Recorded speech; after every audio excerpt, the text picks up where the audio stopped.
The Earnestly Speaking podcast is a show that is founded on free-flowing conversation and may at times venture into mature subjects. Listener discretion is advised.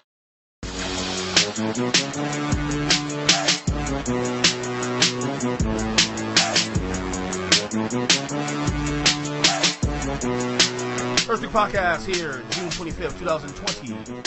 Online, friend of the pod, Marc Francois, after 2 months. Mark, what's up, you activist, you? Well, a whole hell of a lot, man. It's like, I imagine this is what 1968 looked a lot like. Dude, well, that, but it's also Groundhog Day every day, pretty much, too. Sort of. Dude, no shit, are you still home? Oh, yeah. I mean, I worked from home anyway, right? But I just don't have shit to do all day. It's weird for me because I've gone for like 10 weeks off of doing absolutely nothing for God knows how, for nothing to now I'm back to work. I'm working a lot. It's crazy. Yeah, well, that's it's so like my girlfriend works for our county's Child Protective Service Bureau, and they obviously are working. They're essential workers, but not only that. Several people in her office took the COVID exemption basically from work, so you don't get paid time off. You have to use you just have to use your vacation time. However, several people in her office opted just not to come in for fear of contracting COVID. She was up to her eyeballs in it for the first month and a half. Oh shit! Extra hours and shit too. No, because again, county job, they ain't approving no overtime. At least not at her position. Oh, so if this work be done, how are they gonna get the work done if it's not? I mean, it's a government agency. They'll pick it up again tomorrow. Oh, okay. This is like put over to the next. Okay, we'll swing it to the next day. Although I was surprised to find out, pleasantly surprised, when I was at the DMV, that if they close, they don't kick you out. They close the doors at closing time, and anybody who's in line or in the like anybody who's checked in at closing time with a ticket waiting to be served, they stay until the last person is served, even if that means they work till 11. Oh wow, really? Yeah, I didn't know that for the longest time. Like I figured at 7 o'clock they just kick everybody out, and 7:15 there's not a computer turned on in the place. But no, they stay until the last driver is helped. That's good. That's fair. If you're at least on the property, I think you should at least acknowledge that, especially it's like the situation voting. too. If you're in line by the time polls close, it counts. Oh, I didn't tell you my story about the DMV. I went to DMV actually earlier in the month. So this is a funny story. So my birthday's in May, obviously. So I was renewing my tag, my registration on my car back in April, and I had no idea that my license was suspended since August of last year. I had no idea. I have been driving. I have been driving with a suspended license since August of 19th last year. And so I tried. Now, obviously, we're in the middle of a pandemic, so nothing's normal here. So I called to. Cause the only reason I found out was because when I renewed my registration, they rejected me because you can't do that without a valid license. Okay. Yeah, you gotta have a driver's license in order to register a car. Right. So great, awesome. So now for the next 2-3 weeks, or next month rather, I'm running around trying to figure out how the hell to take care of this. I'm emailing. They give you a number to call. The call doesn't go through. In fact, you can't even wait online and talk to them. You have to literally call back later. Which is what they say, call back later. Which I do, and then the same bullshit for the next 3 weeks, on and on and on and on. So I walk into DMV the one of the weeks I was able to do it. And they said you can only do appointment only. So the same day, I made sure I set up for the very next available day I can go in, and I made sure that I took care of it. And not only did I figure out why my license got suspended, it wasn't even my fuck up. The reason it got suspended is because my insurance company had the wrong VIN number for my car. Okay, so not only did I correct the situation, I thank God corrected the situation. I actually saved money in the process because. But that just seems like the most Florida thing ever, too, in a way, that, your insurance company made a clerical error, and yet somehow that voids your driver's license. My insurance company also made me pay, almost cost me $160. Thank God we went to the bottom of the situation, and I saved money in the process. I got my thing reinstated. But it was their fuck up, though. And plus, I had no idea it was suspended in the first place. So, imagine I got pulled over in December. I'm like, oh, by the way, you suspended the license. Like, what? Because what happened, too, I proved to them that had insurance. Because the VIN number situation, it was as though it had insurance, which was his form of truth. I proved that it had insurance. Because I was still paying for fucking insurance last year, even through August last year. That's crazy. So... It's wild to me how these agencies that are, these seemingly mundane and like nothing kinds of things can have so much control over your ability to live your day-to-day life. And when they make a mistake, the onus is entirely on you to correct it. Yeah, and it's a situation where I could have probably gone to jail.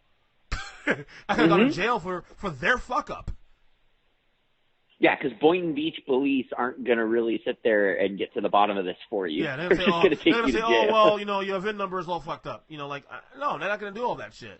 All they're going to see is that license suspended, you're driving a car, bad boy, go to pay fine and go to jail. Yeah, go directly to jail. Do not collect $200. Exactly.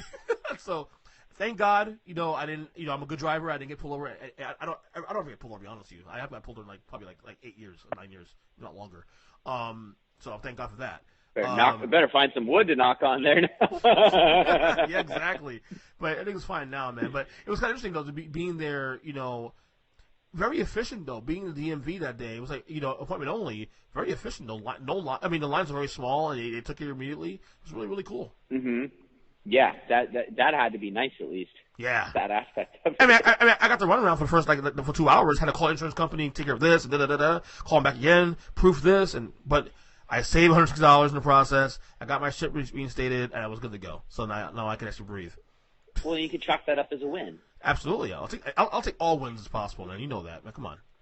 So anyway, $160 buys a lot of movies on iTunes. You damn right it does. That's a lot of Frozen, Trolls. that's a chunk of my car payment. So yeah, there you go. Anyway, you are an activist. Every time I see you on social media, on Instagram, you're out there protesting in LA. It seems like that lately, huh? A lot. How many times you got out there, man? 5 or 6. Damn. You don't fuck around, bro. It's one of those things that. It's easy to be outraged, and it's important to take part on social media. And, being out in the streets isn't necessarily for everyone. That's not necessarily, there's so many different ways to get involved, whether it's signing petitions, donating to causes, simply educating yourself and voting accordingly. Like, there's so much you can do. But I'm in a position where I have a camera, a lot of free time, and access to marches and rallies that are going to draw enough people to get picked up and get national attention. So I feel an obligation to get my ass up off my couch and go move the needle for democracy. Because when my kids or grandkids or nieces or whatever ask me in 30 years when they're looking at this stuff in a textbook, where were you when this was happening? What were you doing when these marches were taking place? I want to be able to answer them with integrity. One of the things that's always resonated with me are these photos of social inflection points throughout time where either really good or really horrific things are happening, and there's people in the center of the picture who are acting out, and there's people who are standing by, and there's people who are opposing. And the last thing I could ever want for myself or my legacy is to have my picture taken to be one of those like shouting angry white dudes spitting in the face of protesters. Right. It's a fair point. Those dudes don't often land on the right side of history. No, of course not. Of course not. You said what, 6 of them. Have they all been peaceful? Every single one. In fact, especially in the beginning when, in the week following George Floyd's murder, when you have three distinctly different things taking place simultaneously, and they're all being conflated by the news media. And that is, you have protests, you have riots, and you have looting.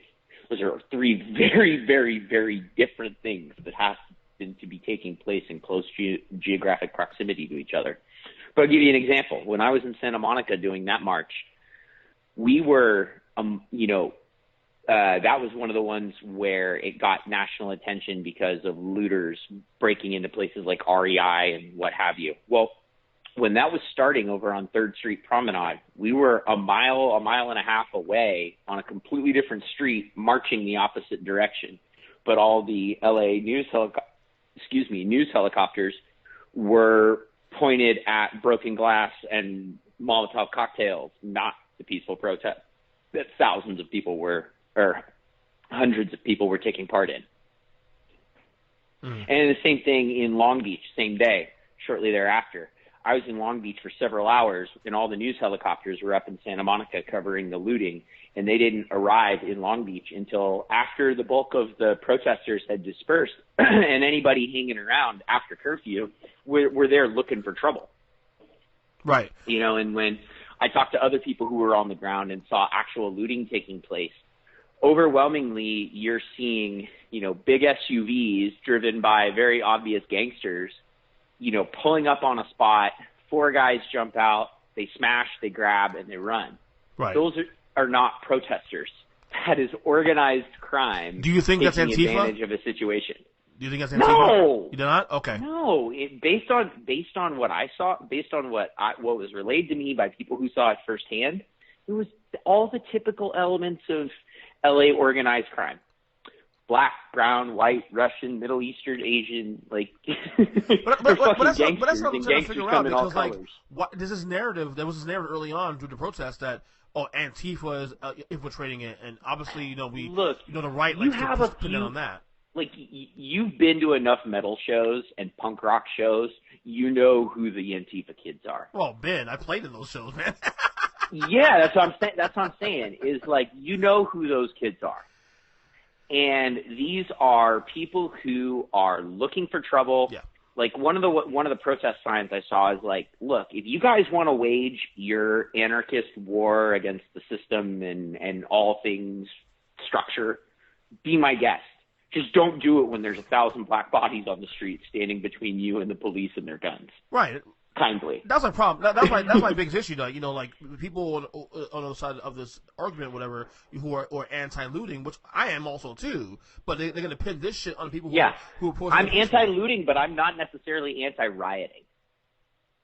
Some changes have been made with rioting. Rioting sometimes has brought change.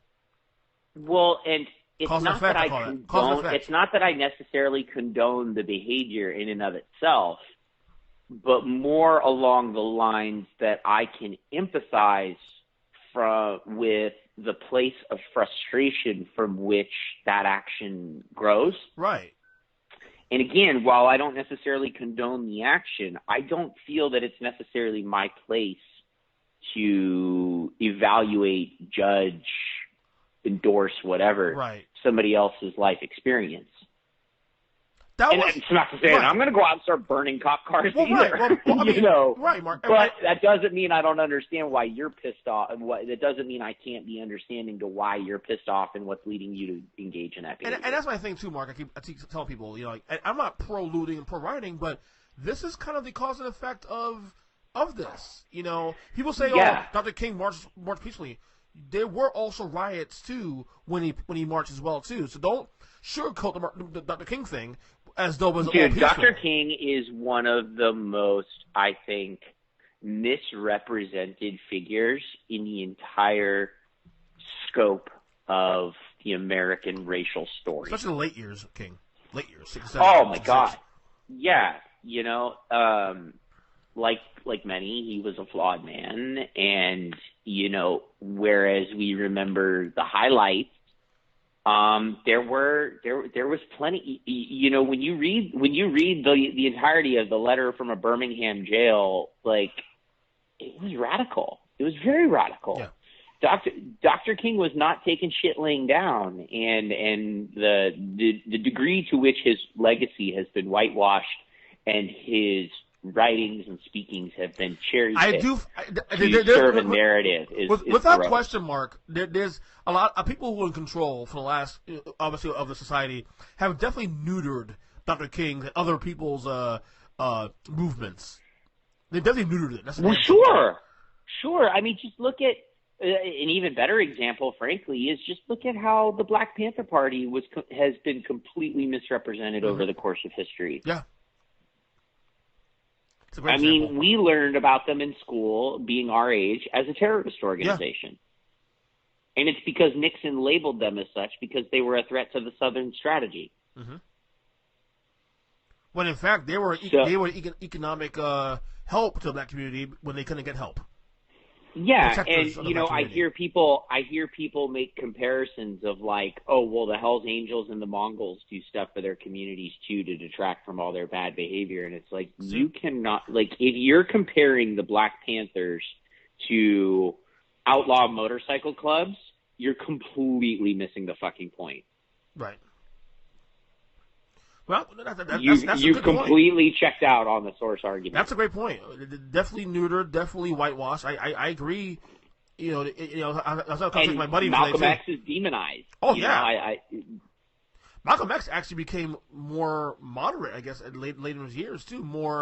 Less aggressive, more moderate, understanding that the media was also a danger, which we see now, of course, play out. Well, yeah, but Ernest also, all of his good deeds are undone by the fact that he was a criminal.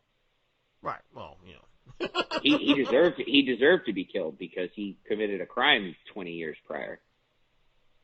Again, it's wacky. You know, history, it's wacky, right? I know it's wacky. I mean, and again, I was having a conversation with my buddy about this because we're talking about Jamel Hill. He doesn't like he's a Trumper. He's a good dude. He's a Trump guy, and he's talking about Jamel Hill and that. And I go, listen. Jamel Hill could be a bit much at times too. Also, she's definitely go. She's not a unifier. We can be clear about that. Jamel Hill's not a unifier. She's all about her narrative, and a lot of I agree with too, for the record. But you know, I was telling him, you know, you can't use history. You know, he can bring up history. She doesn't know what history. I go, well, first off, you can't say that either because one of the biggest problems we have today is history not being truthful. A lot of quote unquote history is not being explained properly, or is being just blackballed or being wiped away. So we can't use that anymore as history because some history is true and untrue. This is why we're here now. I would like to think that I'm pretty well informed and I've read a lot of the history that we haven't been taught. I was very surprised to learn that I didn't know about Tulsa until Trump stepped in it. Right. Mark, I'm black. I didn't know about Juneteenth until a couple years ago. Okay, there you go. And I'm black. I mean, so there you go. I only learned about it a couple years ago, and I'm now 40 years old. How pathetic is that? Well, and I've learned too that also Juneteenth isn't entirely what we think it is, even within the scope of telling its story. Right. Because there was still some further resistance in Texas and refusal to free slaves. So technically, like the very last slave, like that was obviously June of 1865. The true complete emancipation date, I guess, was not until December. And if you want to talk about emancipation and the whitewashing of history, look no further than the Great Emancipator. I mean, that you want to talk about mistold legacies and important parts of history being left out. Put it this way, Abe Lincoln would have sponsored Marcus Garvey's cruise to Liberia. He was all too happy to see. He said, well, sure, slavery is wrong, but let's send them back to Africa. I've heard 200 years after they were stolen. It's a lot of stuff to undo, and it's not our fault. It's not people's fault either. It's not X person's fault if they don't know. They know what they know, and but that's systematic. Not knowing about white privilege, not knowing about these things. Look, this stuff where you see like white people wearing "I'm so sorry" shirts with like slave collars and chains around their hands in the public square. Like, that is the pinnacle of stupidity to me. I fucking hate that. And that is also and the white and washing the feet bullshit. Stop that crap. Don't pander to me. Stop it. Okay. Don't pander to me. Washing the feet is one thing I'll give you only because it is a deeply, deeply, deeply symbolic Christian ritual with like Mary Magdalene washing Jesus' feet with her hair and all that stuff. Right. So it's like I'll give an honestly devout Christian a pass on that one. But some of this stuff is just so hollow and stilted and stupid. It's like, no. Don't chain yourself to a fucking tree looking like a moron. Just, sign 15 petitions. Acknowledge the privilege. Show up the to some situation. city council meetings when they're talking about social services funding as opposed to police funding. If you're sorry, if you acknowledge your white privilege, that's how you use it. Acknowledge it from a systemic point of view. And if you see, I have an opportunity to make change. I don't apologize for the privileges that my whiteness affords me. I don't apologize for the opportunities that my dad had as an immigrant in this country because he was a white European. Right. But I'll be goddamn if I'm going to pretend they don't exist. Right. And if I'm not going to use my platform, sure, my platform may not be LeBron's, but I have a platform maybe more than others. And I cannot reap the benefits of the things that I do without retaining that debt and acknowledging that debt and holding the door open for people who don't look like me. Look, we want equality. That's all you want. We don't want fucking more than you. We just want equality. That's all you want. Be fair. Equity. Exactly. Mark, I got to tell you, though, because my wife is all over this shit, too, every day.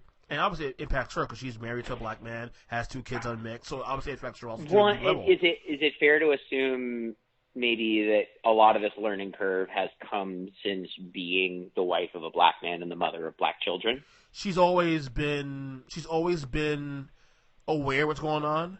But I think even more so being involved now with, a family with a black husband and 2 half black children, and a family with black people, of course. I think she feels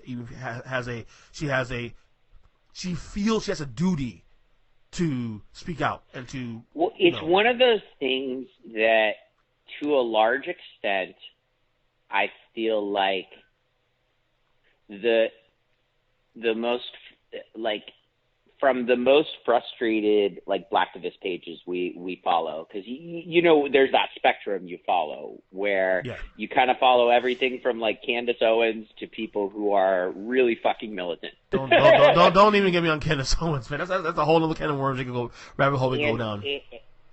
There's what I mean to say is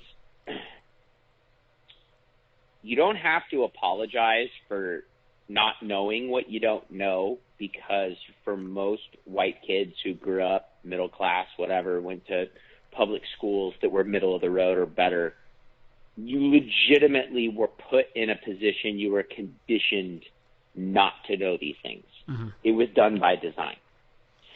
But where your grace ends is when you're shown these things. Once you know it, you can't unknow it. Right. And when you see videos of look, I know enough cops personally who have enough personal experiences where they can tell stories about an 11-year-old black kid pulling a fucking gun on them when they gave them the benefit of the doubt. They all have that story, and that's fine. But when you think about videos of 6-year-old children hiding behind cars when they see police cars coming, it's that wound goes so much further beyond any of these little isolated stories. And you have to think about the situations that brought about the condition whereby these folks are put in these positions to have to make the choices. I can relate, Mark. I can relate. I've my oldest son is 7 years old. He's half black. I've had to have some conversations with him because he's asked questions now about the police, and I've had to tell him there's some good cops, mostly good, but there's some bad apples there too, also. And for me, and that's the difference right there. For me, growing up as a child, every fucking police officer was Steve Rogers until I was in high school, right, or middle school. Right. Once I started making friends who skateboarded, it was more like fuck the cops. But Yeah. Oh yeah, I mean, because you got to remember. So, did you ever see that movie mid-90s that Jonah Hill directed? no, was it any good? About the little boy in the valley. Definitely check it out. And the reason I tell you that is to tell you this: that movie is my middle school experience defined, because it all takes place. The protagonist of the story is a 12-year-old boy in like 1996. I was 12 in 96. Right. And it takes place in the next valley adjacent to mine. And obviously the skateboarding culture that was taking hold in the valley and in Orange County and all of that permeated throughout all the satellite valleys that make up the LA suburbs. So if you watch the movie mid-90s, that Jonah Hill directed, that was basically my middle school experience. Was it a popular movie? Was it pretty popular? No, it's kind of a cult thing. Okay. They definitely got clipped because they kept it period accurate. So they say fag and faggot a lot, and they really demean kids for appearing gay. Oh wow! And of course, that's the era. That's the era. Yeah, and I think it's one of those movies, and I don't want to speak for my gay friends or anything like that. I'd be curious to have this conversation with them. I feel like it's one of those movies where ultimately it won't age very well, because while it's trying to be accurate to the time and paint a picture of what it was like to be a 12-year-old in the San Fernando Valley in 95, 96, it's ultimately insensitive given what we know at the time the film was made. Right. Well, mid-90s. I mean, that's that kind of fits the era. That was the absolute peak of it being okay to demean a little boy for doing something gay. Like, yeah. I don't know how else to describe it. Like, there was no bigger fear than being perceived as gay in the 90s. And with all the protests the last couple of weeks now, the coronavirus is now taking center stage again. A lot of states, including mine, major spikes the last couple of weeks. So much that my governor. Yeah. By the way, so much just as a harbinger, as a bellwether of exactly how far this has gone, I saw a thing today where Rick Scott and Marco Rubio were both on TV urging the people of Florida to wear your mask and listen to the experts. We just passed a city law 2 days ago where Palm Beach County is required now. It's now law. You have to wear a mask in any place. Now there's some idiot woman on there. You probably see the clip where it went viral. There's an idiot woman on there, sitting there saying, this is against our rights, and you're getting us sick and all this bullshit. Like I told my Twitter followers yesterday. I told my Twitter followers yesterday, if you find this, because she's local. Find her, get her on my podcast, please. Okay, so I have two main points for all of our friends who, and their varying arguments as to why mask wearing is stupid. And typically it's the person who's calling you sheeple for wearing your mask. Mm-hmm. Now, number one, I see the school of upper middle class white anti-vaxxers who are posting countervailing opinions around vaccines versus not. And that tends to inform them on mask wearing as well. And what I see is that, so when you have two competing opinions, and on one side of the line, you have the chief of epidemiology at Boston University, and you're citing their article in the New England Medical Journal, versus Jimmy's anti-vaxxer blog citing some professor of physics who's technically a doctor. That is not an apples to apples fucking debate. That is not an apt argument. Like, those are not arguments of competing merit seeking to sway you. That is informed opinion and science versus fucking nonsense and conjecture. So that's one. I'm always for open, transparent conversation, but this woman sounds like a complete moron. Like she's like an Alex Jones shill, in my opinion. To sound like an old crotchety man, those who do not study history are bound to repeat it. That's right. The Yeah, you same sound old. You sound old. anti-mask You sound old. movement emerged in the 1920s in response to the Spanish flu and doctors' recommendations to wear masks 100 fucking years ago. And the same thing also happened when seatbelt laws, mandatory seatbelt laws, started taking effect across the country, state to state. You saw the exact same form of resistance from more or less the same group of people. And what I know is I have friends who are doctors, I have friends who are cops, I have friends who kind of span the whole expanse of it all. Right. And by the numbers, the people who are believing the public health experts and who are trusting the doctors are the people with advanced degrees, lawyers, doctors, accountants, engineers. And I'm not suggesting that to have value in society, you have to have a college degree. But there's a whole lot more non-college educated white people in the group of resistors. You know, not just white though. To be fair, I want to knock on the no, it's mostly not just white. Yes. I'm judging that solely based upon my own social media following, which, having grown up in a homogenous place, is equally homogenous. I've gone out of my way to try to cultivate a more diverse social media following, but at least my hometown people's is pretty fucking homogenous. When you put it that way, I can see what you're saying. I guess. You've been to Thousand Oaks. You've been to Orange County. You know what I'm talking about. Yeah, of course I have, yeah. Oh, no.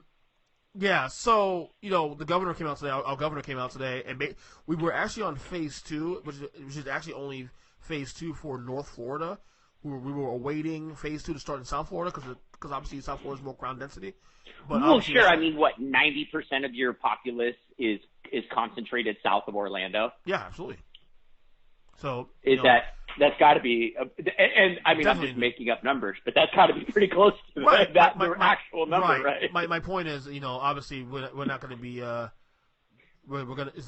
we're ways away from phase 2 here now. With the spike now, yeah.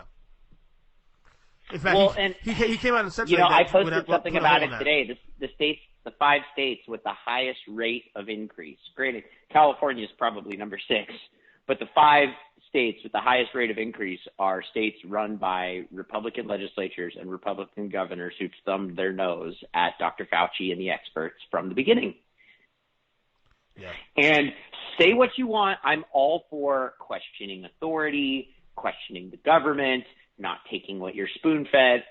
I'm right there with you.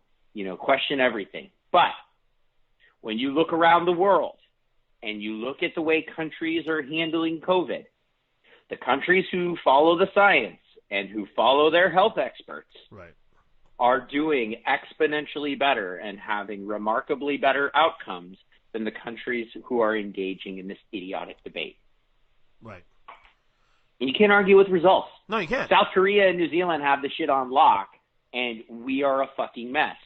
Sweden is the mess of Bavaria and Scandinavia. Like, Norwegian, and as a matter of fact, Norway, Finland, and Denmark, if I'm not mistaken, closed their borders to Sweden because of Sweden's grossly incompetent mishandling of the COVID crisis. I read something about that a week ago. Right. All right. I'm itching to go here. I've been itching to do. No. Are we going broom broom? You want to go? Okay. You know what? Can we go there for 5 minutes only? I want to get to the election. Yeah. We'll keep it quick. No. Stupid, and it doesn't merit. No. Because I'm dying to get to the election stuff. That's why. So let's do. Okay. Let's go NASCAR first, real quick. NASCAR, quick. So where we're at now. I'll set you up real quick. Where we're at now is that we had the thing with Bubba Wallace. There was a nuisance in his garage. FBI investigated. Now they're saying that it wasn't hate crimes and that. And now the people on the right are saying, oh well, here we go, another Jussie Smollett. Which is bullshit. Wasn't it not Bubba Wallace the one who found this whole thing, not him? Okay, so I've actually followed this really closely. Good. Tell me what's going on. I put together a succinct timeline for this because I've had to walk a few other friends through it. A noose was found in Bubba's garage over the course of the Talladega weekend by one of his crew members. Bubba did not personally witness the noose. However, the crew member that found it is black. So, in his understandably alarmed state, he notified NASCAR officials. NASCAR officials then called in the FBI to investigate a potential hate crime. The FBI did all of the things that they do. NASCAR did all of the things that they do. And they determined that a specific targeted hate crime against Bubba Wallace did not take place because that noose had in fact been there since a Talladega weekend in October of 2019. And they went so far as to say that the noose was not there at the beginning of the weekend, but it was at the end of the weekend. So a noose was present. A picture was shared of said noose. It is very obviously a noose to anybody who has ever seen a Robin Hood movie or anything of the sort. And a specific hate crime against Bubba was not necessarily committed. However, okay, go ahead. I am left with a question and a sinking suspicion. You can call it a tinfoil hat theory if you want. I don't give a fuck. But my question is, great, it's been there since last October. How in the fuck did a noose hang in a garage bay of a NASCAR track for 7 months without a person making a peep about it and it becoming news? That's one. Makes you wonder also. My follow-up to that, my answering my own question with that is, well, it's Alabama, and there's probably a whole bunch of people hanging around that track that's used to seeing nooses, and they ain't exactly too jarred by it. That was good. That was good. So that's my answering my own question. My suspicion and my fear is that the situation played out as such. I imagine garage assignments are not exactly something that requires Steve Phelps, president of NASCAR. I doubt that it's individual garage assignments, track to track, or something that Steve Phelps' office is too terribly involved in. Venture to guess it's going to be outsourced to the local track staff. Right. I don't imagine it being a terrible stretch that at Talladega Speedway in Alabama, given their racial history in this country, that it's too far-fetched a notion that some track attendant working the computer that day went, hey, Jimmy, come on over here, mate. I got to tell you something. That was good. You know that news hang up there over in Bay 14? And you know how that little spook's been causing all that trouble trying to indict our heritage, protesting the Confederate flag and all that Dixie nonsense that he's been spitting? Let's teach that uppity boy a lesson. And we're going to put him in Bay 14 and let him walk up on that noose. See how he likes that shit. Jesus Christ, that's great. Get your voice, I'm sorry. That was good. But, I mean, your laughter, your uncontrollable, uproarious laughter. Yeah, I mean, is kind of like proof to is it really all that far-fetched that some guy named Billy? I would not put odds are high. Mark, you know me. I wouldn't put anything past anything because. But so that's honestly what I think took place. Sure, maybe some asshole didn't put a noose in Bubba's locker this weekend, but I wouldn't be all that terribly surprised if some asshole didn't go, "Hey, we got a noose hang up over there. Let's teach him a lesson." Here's the thing, though, Mark. NASCAR didn't have to say anything publicly. And they went so far above and beyond as to say, this is what it was. Then we expanded the investigation to our entire field of racetracks that we utilize in the course of our season. We found only out of, 1,628 garage bays that they inspected, it was some absurd number. And this is where I'm going with it. It was well over 1,000. They found 11 garage doors nationwide that had ropes being used as door pulls, and exactly one that was a noose. And let's not get it twisted. A noose is a really specific knot. It is something that requires a fair amount of aptitude around knot tying and Right. rope handling to achieve. I know because I've seen a bunch of people I've seen some racist assholes try it Right. and have to settle for a slip knot because they're too stupid to figure out how to actually tie the noose. Right. So when I hear people say, "Oh, that's not a noose, that's just a slip knot," I'm like, "No, that just means a dumb redneck driving the F-150 that it's hanging out of." I mean, I doesn't know how to hate, actually Mark, tie a I fucking do noose. hate, though, that my first thing is always give benefit of the doubt anyway. But with everything going on, man, you don't know what to believe anymore.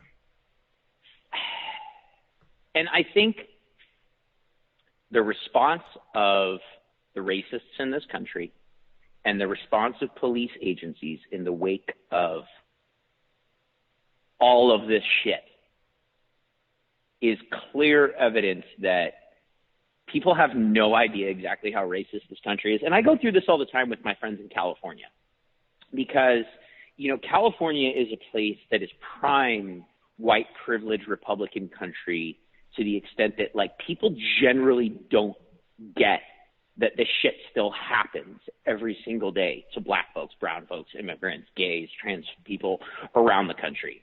They really, like, folks in California grow up very often in enough of a post-racial bubble, quote unquote, that they don't believe these things are real.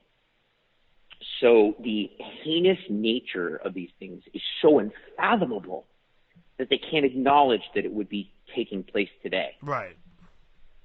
And to that, I just go, you haven't traveled to the South much, have you? Yeah. Out of touch. They're in the bubble. I mean, they really are. Nice, and I'm not nice talking bubble. like it. My friend and I were texting about this today because he recently went on a road trip where they flew into Atlanta and they went on a road trip from Atlanta to New Orleans. And he was like, oh, my God.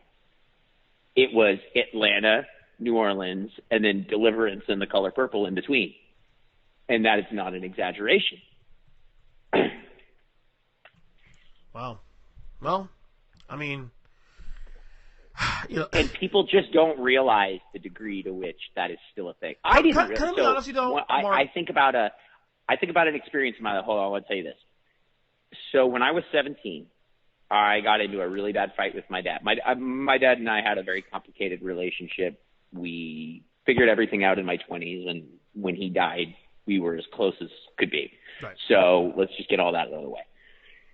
I had a very abusive childhood, physically and emotionally. And at a very crucial turning point in my life, a black woman saved me. My friend Sean in high school is black. He and I aren't friends anymore. But when I got thrown out of my house, it was his mom that said, "You're moving in. Don't let me see a rent check.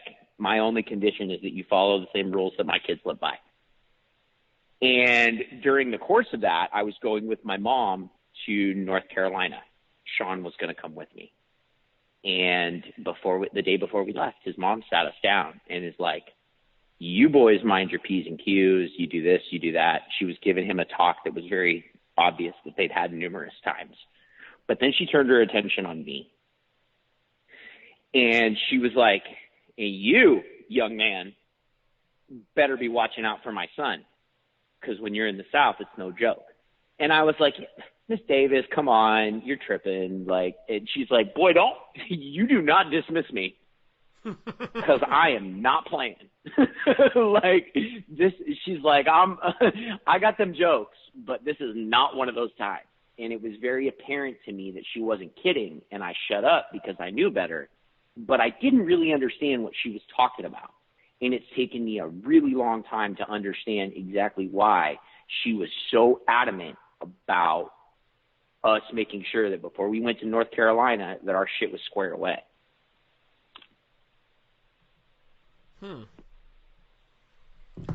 You've had quite an interesting life, though, Mark. I'll tell you that much. You know, you really have. Piece of shit. I gotta be honest with you, though, buddy. And you know, with everything going on around the world, everybody in my timeline, you know, social media, up in arms and really aggressive and with all this. I gotta tell you, I told my wife this last week. I'm honestly just numb to this shit now. Like I'm tired. I'm numb. I'm just like tired of this whole thing. I told my wife, you know what? I'm done fighting. This has been my reality for 40 years. You guys turn to fight now for us. Well, you know what though? In a way, that's kind of the greatest sense of encouragement I've heard, because you are literally the only black voice in my spectrum of communication, right, that can feel the comfort of knowing that, like, I don't have to be out in the streets doing this. Right. Like, it's y'all motherfuckers' turn. Yeah. And it's a great, okay, so you know me, I always come back to the West Wing, the book of Jed Bartlett, right? Right. I'm in the midst of a rewatch right now, and season 6, the Santos campaign, there's a great scene in the movie where Jimmy Smith's character, Matthew Santos, is getting pressure to speak on Latin issues. And he's talking to the white governor of California about coming out against a driver's license bill dealing with illegal immigrants. And he said something really poignant. And he's like, they don't need to hear this from people who look like me. They need to hear it from people who look like you. And that's the moment we're in. Maybe the civil rights movement was the time at which white people needed to hear black voices, because they had never heard them before. The first time they were really hearing them meaningfully since Frederick Douglass. But now it's time for that second phase of the civil rights movement, where white people wake up to the two Americas that exist, and we get out in the streets and we stand between the police and black bodies. Right. It's very true. It's very true. You know, it's the next level shit, man. You know, but that's really what it's about. It's about us taking this moment, taking this inflection point, taking this moment of outrage, and fucking doing something with it. Of course, I'm with you. I'm totally with you. And like I said, I'm glad you're fighting for me, and my wife's fighting for me. She's been trying to protest. She's been protesting herself and all this shit. You know, it's good. Well, there's a part of me that just wants to be like, well, y'all done earned it, because if you pay even a fraction of a % of attention, there's no way you can't see it. Right. I mean, just look at George Floyd. We went through this with the same fucking police department just a few years ago with Philando Castile. Yeah. And it didn't take on that second step. It's called a pattern. And now it's like we're right back to the same goddamn spot we were in. And then you have this shit in Wilmington and this shit in Buffalo and in Aurora with Elijah McClain's case getting that story is fucking that's and the fact more that tragic. The cops who killed Breonna Taylor are still employed. Yeah. Fuck, prosecuted, arrested. They're still employed. It's a sad day, man. God, and I don't know, man. I'm tired, dude. I'm sorry. I that's all I got for you. I'm tired. Like this. You should be. And the thing is, with me too. Also, I'm pretty rational. I'm not this all fucking liberal guy that's spewing out liberal fucking. No. You're definitely an outlier. This is definitely not a political thing either. This shouldn't be a political. Narrative. This is not about liberal, Republican, or whatever. This should be about common sense, right or wrong. You know what I'm saying? But and where I would ask a favor of black friends everywhere is in this moment. It's like you're getting inundated with ignorant shit. Everybody you've ever known in your life who never paid attention is texting you right now, going, Ernest, what have I been missing for the last 25 years? I've gotten some of those texts too, by the way. I got some of those. I'd be shocked if you hadn't. No, are you okay? My wife's asked me if I'm okay. I mean, I'm just numb to it. Well, and that's cool. This is my reality. Where I'm going is, there is a line of conversation whereby black folks are saying to white folks, like, look, it is not the responsibility of your black friends to educate you on shit we've been trying to tell you since we were in junior high. Mm-hmm. I would just say, cut us some slack as a group, not cut us some slack. Give us an opportunity to figure this out and point people to Google, maybe give them one or two gems. Oh, well, but just be understanding to the fact that a whole lot of folks are only just waking up to this, and as that you just said there, that I agree with. be. I think there is, and I've been talking to my mom about this too, also recently too. You know, there is a level too. Also, some blacks, you know, there's a little bit of an attitude to some degree. You know, don't alienate your white friends who are genuinely and authentically in this with you, okay? Because you're going to need them. Yeah, you've got a whole wave of people coming to the conversation, coming to the struggle, who genuinely are like, okay, we know this is wrong. We know we're not informed. Help us. Help us be of service to you. And all I would say is, black folks don't owe white people shit, first and foremost. Right.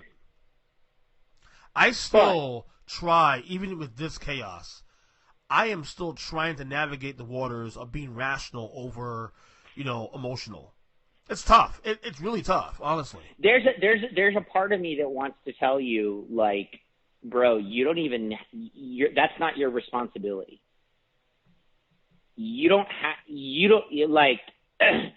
Black folks in this country have gotten such a raw deal for so long, for 400 fucking years, where, and this is why I love the documentary 13th. Mm-hmm. It does a really beautiful job of, and Michelle Alexander's book, The New Jim Crow, both do a really incredible job of illustrating that through line of how we go from Thomas Jefferson to Andrew Jackson to Jeff Sessions. What is the common link that all of these people have? And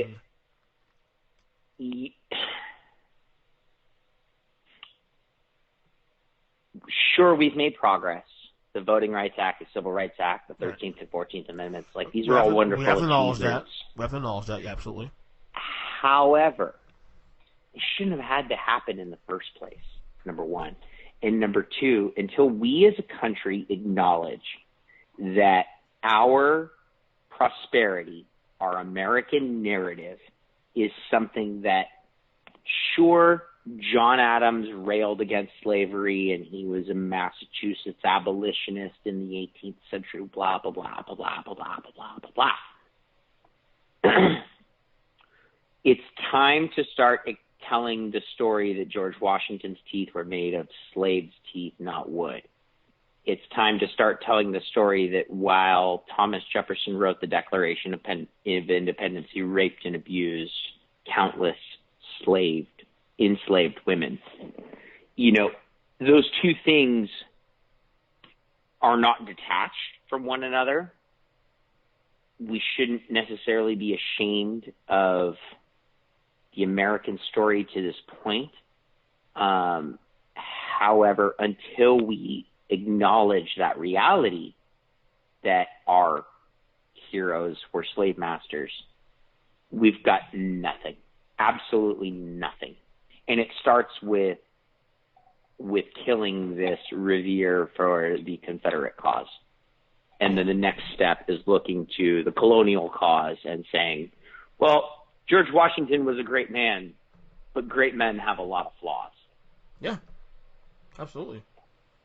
Okay, I'm itching. And Robert E. Lee was not a great man. No, Robert E. Lee was a loser. Fuck he lost guy. the war. Another rabbit hole, quick. The flag thing. You know, people up and on the flag, but then they want to keep the two flags now, the Confederate flag and American flag. You can't keep two flags, okay? You can't honor both flags. Sorry, I hate to break it to you. You know, why would you keep a flag of a loser? We're gonna put a bow, some whipped cream, and a cherry on this shit real quick. The Civil War wasn't about slavery; it was about states' rights. Yeah, it was about the states' rights to hold other people in bondage and treat humans as livestock. You're either okay with that or you're not. It's either or. And we can acknowledge the fact that only 10% of the Confederacy actually were slaveholders. However, when you look at the colonial history of the West, I don't care if you're talking about Venezuela, Colombia, Haiti, Jamaica, the United States, there is a clear-cut, very evident pattern of, so I'm just going to use this. So there's one particular historical resource that I use all the time. He talks about big whites, small whites, mixed blood people, and black people. Like, they kind of fall into 4 buckets because that's just sort of how the history books define it. And big whites are the Ben Franklins, the John Adams, the Thomas Jeffersons, the people who control shit, who pull the strings, the Jefferson Davises. Small whites are the people who fought the Civil War and died to preserve the rights of Pickett, Ross, right, all these assholes, right? So if you look at the last 500 years of Western history, I don't care if you're talking about the Russian colonial tree, the French colonial tree, Italian, Spanish, British, whatever, there is a clear history, a clear pattern of big whites using racial animus disingenuously to drum up fear and enthusiasm among small whites. And the very same thing happens because that's the definition of the Trump base. A billionaire who is butt-fucking his followers, but has this, like, 29% of people just built in. That 29% of people are the small whites who were the first to sign up for the Confederate cause. Well, I'm glad you mentioned that, the base of Trump, because this is a nice segue going to talk about the election. Yesterday, you and I were talking on text about the polls. Like, a lot, there's so much going on in the world now that we forget there's an election in a few months. It's easy to forget there's an election in a few months. And wait, what? Well, hold on. Know that? Hold on. we finna put a new man in the White House? Look, you know me and polls, and obviously after 2016, polls are definitely not something you want to lean on heavily. Yeah, but, numbers give you a boner. But, Marc Francois, if these polls are reflective of what may happen in November, we're going to have a new president of the United States. I was among the most, you know this because, like, we have the listeners who know my personality have tuned into more than a few of my episodes know that, like, my day job lives in a world where Trump is awesome. Right. That's all changing again. I'm noticing that too with people that at my job, people who voted for Trump in 2016, people who are older than me, who are going to vote because that's what they do, are not voting for him in 2020. They've told me they're not voting for him. They don't like what he's doing. They don't like the rhetoric. They don't like the behavior, the chaos, all that. And then I look at these polls, and it's funny. Like, and again, people in my family are like, well, "There's polls." You're correct. You still be, cautious, of course. But I've been following polls for every cycle for the last 20 years, and most of the time the polls do reflect on the overall specter.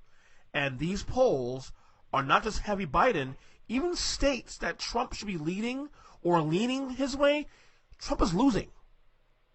Texas, he's losing. Arizona, Florida, Michigan, North Carolina, Michigan, Ohio, Wisconsin, and Pennsylvania. Here's what stands out for Florida, especially here too. Every election 4 years here, no matter who wins, Republican, Democrat, it's always by a 2% max margin, no more than 2%. Yeah. Oh no, Florida is the very definition of a swing state. According to Fox News, Joe Biden, as of today, is up 6.8% in Florida, according to Fox News. Okay, so you and I talked about this offline, but I'm going to pretend like the listeners obviously were not privy to our text conversation. There's a really specific and simple answer for this. Okay. For the last 8 years, going back to the 2012 election, the playbook for Republican opponents has been largely the same. Identity politics against Obama and Hillary, which is really easy because that Negro in the White House, that Kenyan Hawaiian, he's just gonna hire a bunch of black folks to come in here and tell us our business. Your voice is. Dude, your redneck voice is amazing. I just gotta tell you. Well, okay. So let me explain here. My family hails from Eastern Kentucky, so this is one of them That's things. true. You have Kentucky family. That is correct. I got them deep roots up in the holler. For the first time, but I gotta tell you, Mark, for the first time ever since this thing started, I actually feel good about Biden's chances now, because I've been saying, well, Trump's gonna win this anyway. But I've honestly believed that Donald Trump's going to get reelected, because despite all of the obvious things that all your liberal listeners are going, what the fuck are you talking about? I want to hear your perspective, because I kind of sort of see, I'm kind of in the same boat as you are. Like, I still think, gun in my head, I think. But I know enough rich guys to know that they know Donald Trump is a moron, but continue to vote for him because he's good for their balance sheet. 401k. However, when you take that and you take the playbook of the Republican Party of the last 8 years, this identity politics of that, like, black causes and female, Barack Obama is going to browbeat white people for the last 400 years, and Hillary Clinton's going to fucking lock your balls in a box. None of that works against Joe Biden. It doesn't. And Mark, he's an old white guy that looks like all the other old white guys. And Mark, and here's the key thing. And the shit is falling flat. So now America just needs a dad to take over and guide us through the bullshit. And when you have a candidate who checks all the daddy versus mommy boxes, and then, again, another West Wing reference, the mommy problem.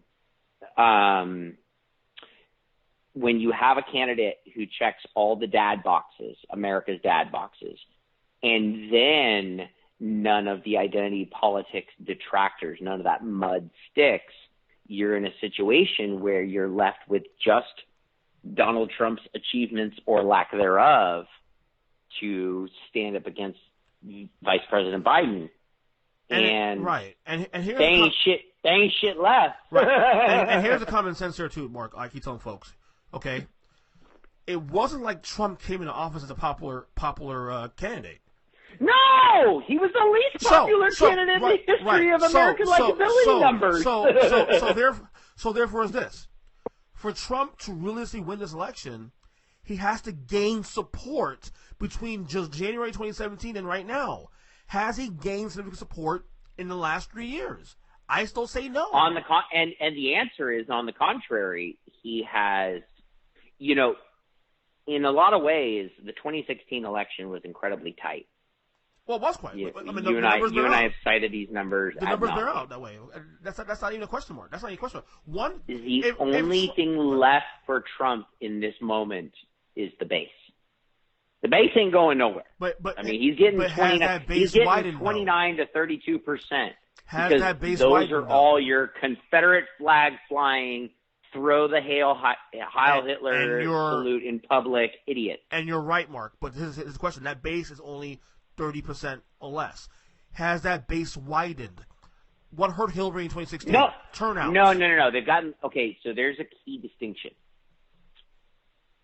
Racism is one of those things that we keep talking about we're going to get rid of.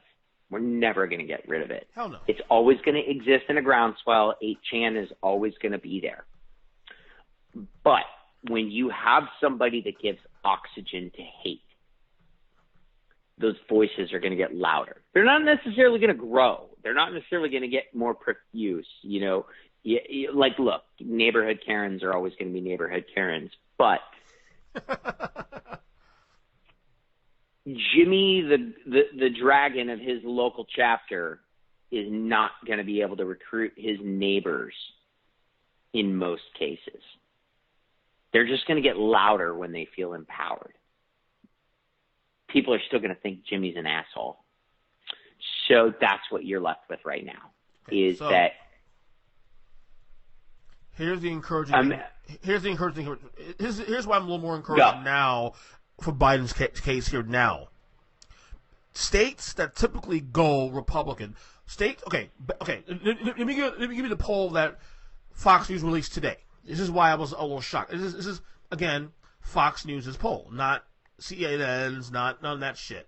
Okay, According to Well, the polls, no. Hold on. We got to qualify this though.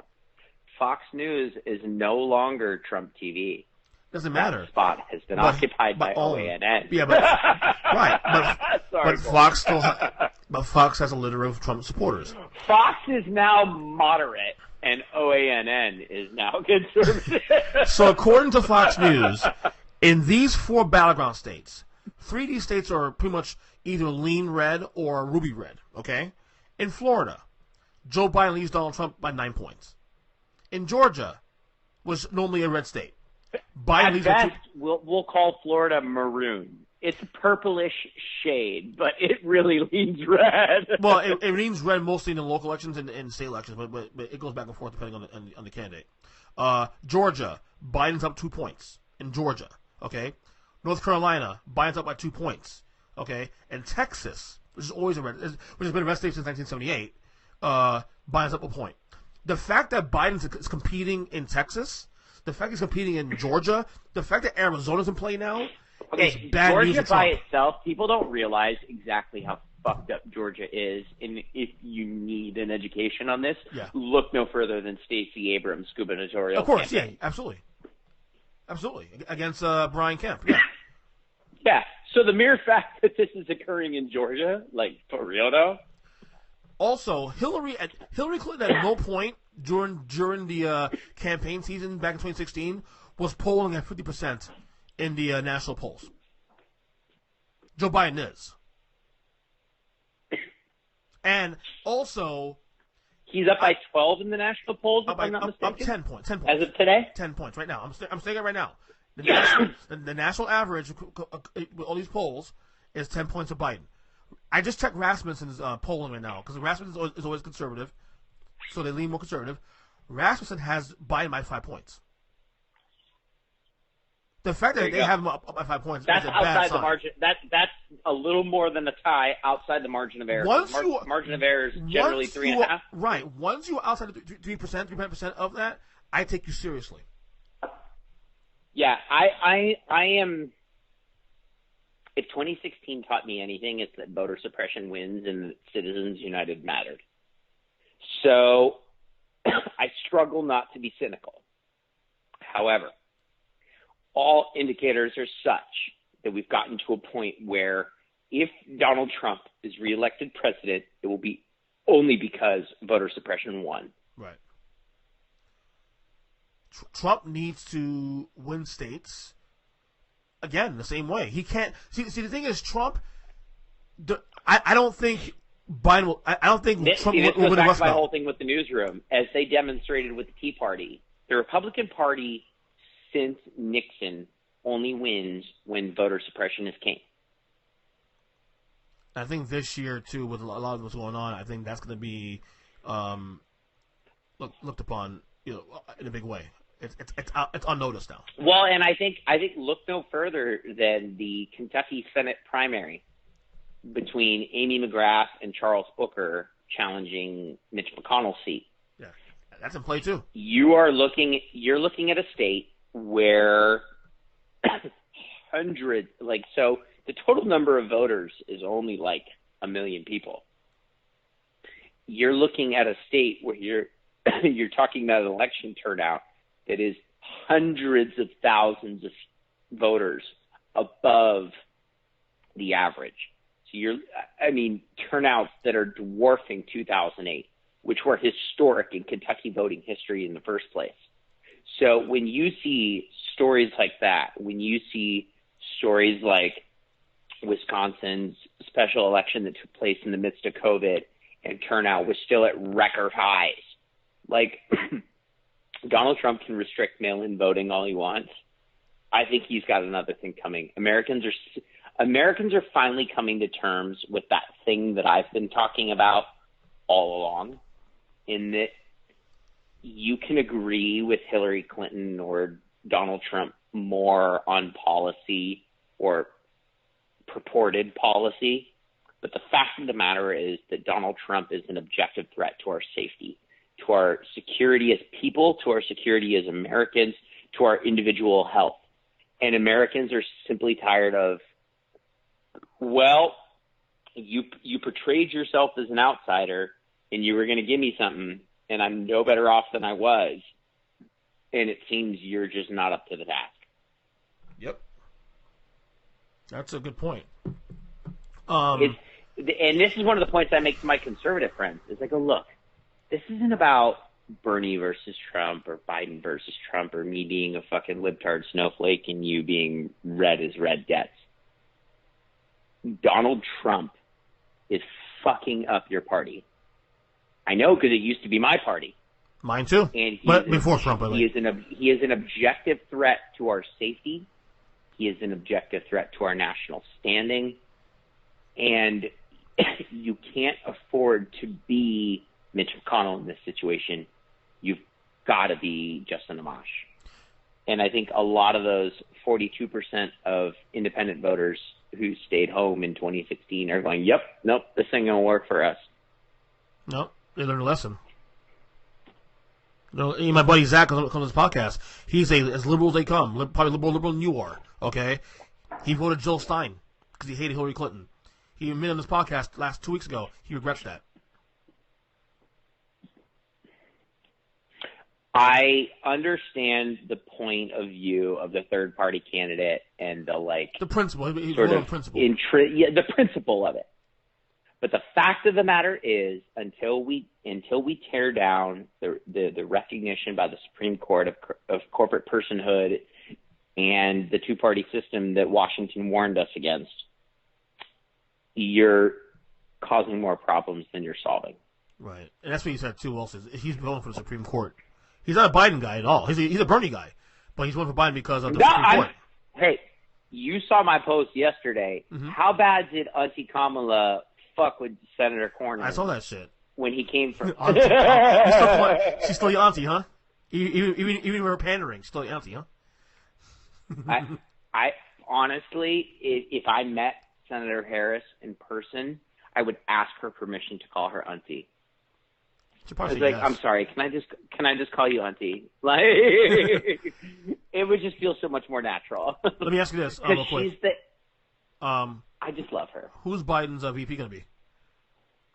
Stacey Abrams. You think so? Yeah. Kamala Harris makes a ton of sense, but I like her better as Attorney General, especially when you look through the scope of how badly Barr has fucked up the Department of Justice. Kamala Harris is an ideal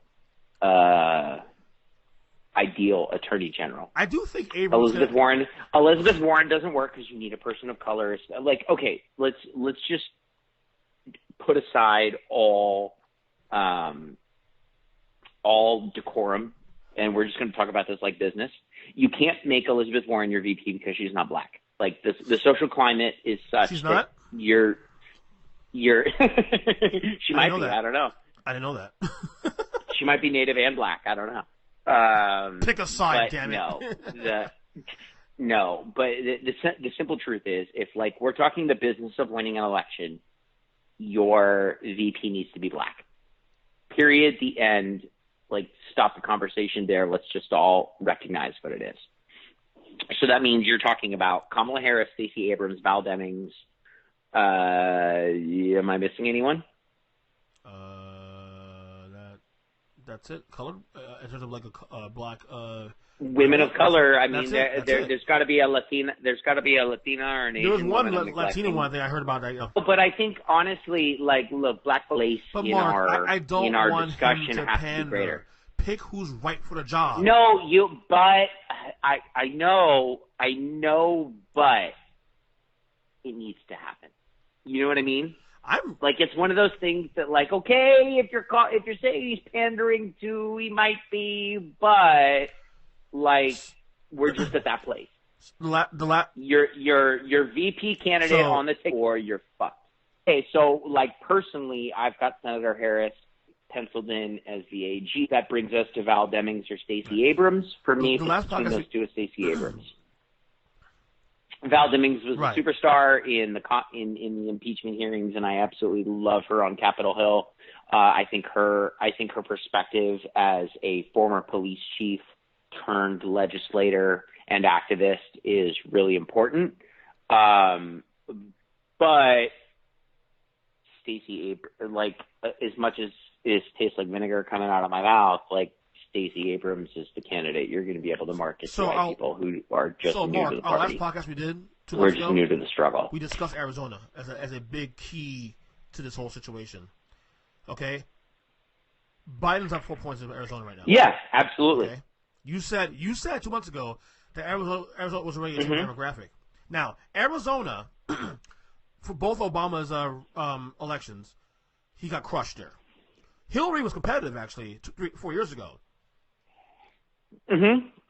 Okay, well, and 2008, like, let's just put that aside because specific politics notwithstanding, like John McCain, like, come on. Right.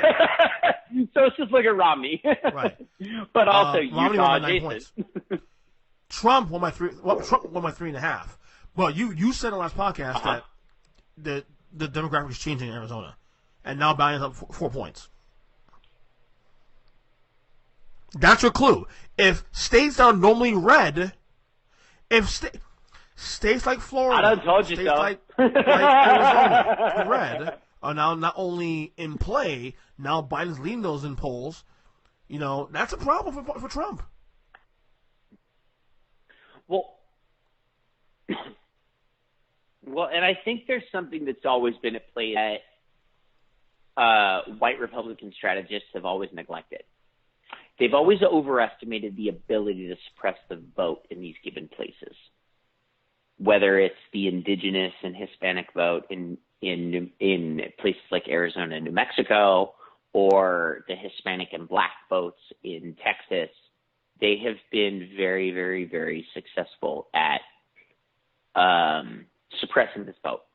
And I think you have two things at play right now.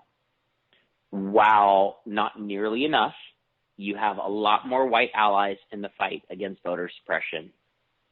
And in addition, and more importantly, you have a whole bunch of black, brown, and indigenous folks that are saying, you know what? Fuck you and your voter suppression. I could give a shit what Supreme Court decisions you throw down on me or what legislation you throw down on me. I'm going to stand the fuck out here for 16 hours and vote any goddamn way. Yeah.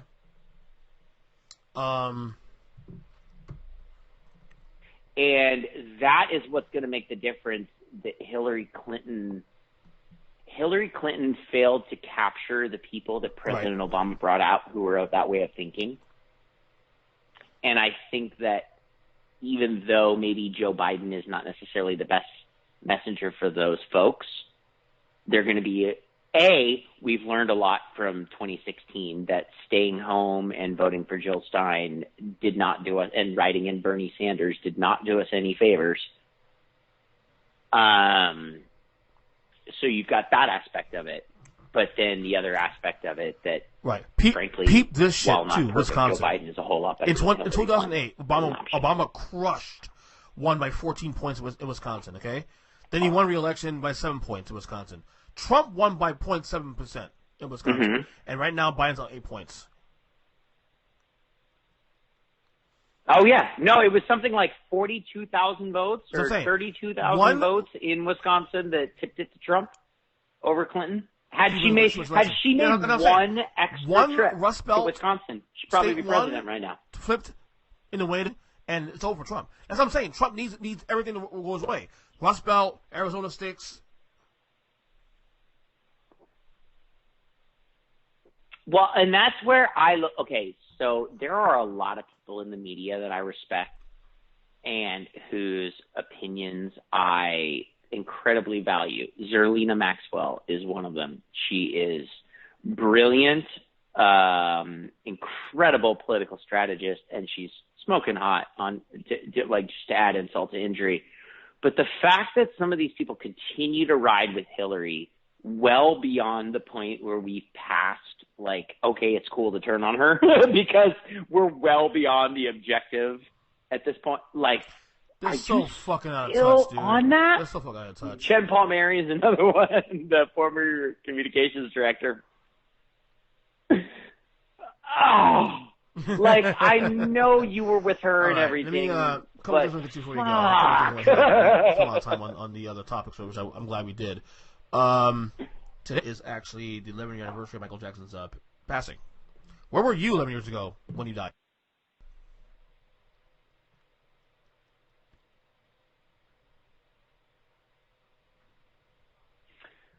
11 years ago.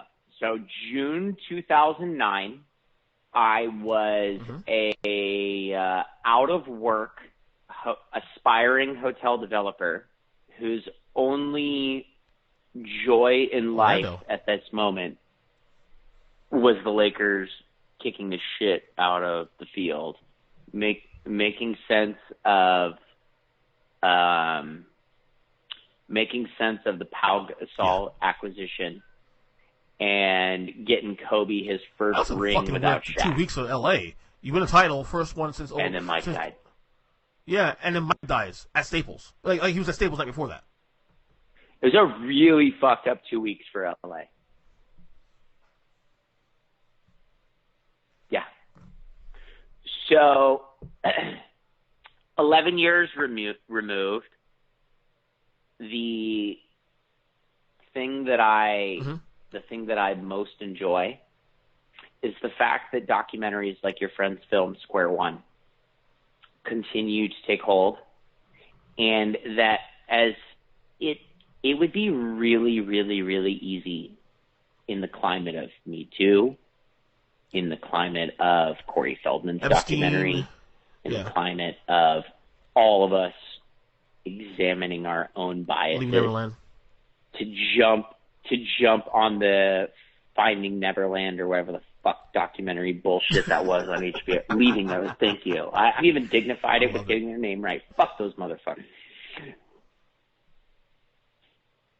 But we're left with that the folks who know Michael was an incredibly flawed, incredibly complicated, incredibly misunderstood person who's wrongfully accused. And I will happily throw on Off the Wall tonight in memory of Michael, in memory of Ron Artest's number of 37. So, fun fact, Ron Artest wore the number 37 in the 2010 season as a Laker. Yep. The only season in which he won a championship, and he hit the incredible three-point shot against the Celtics. I know it too. I know it also. The number 37, Angelino. You can say it though. I'm not going to say it. I'll let you say it. Was in honor of you. See, I know you know this. Correct.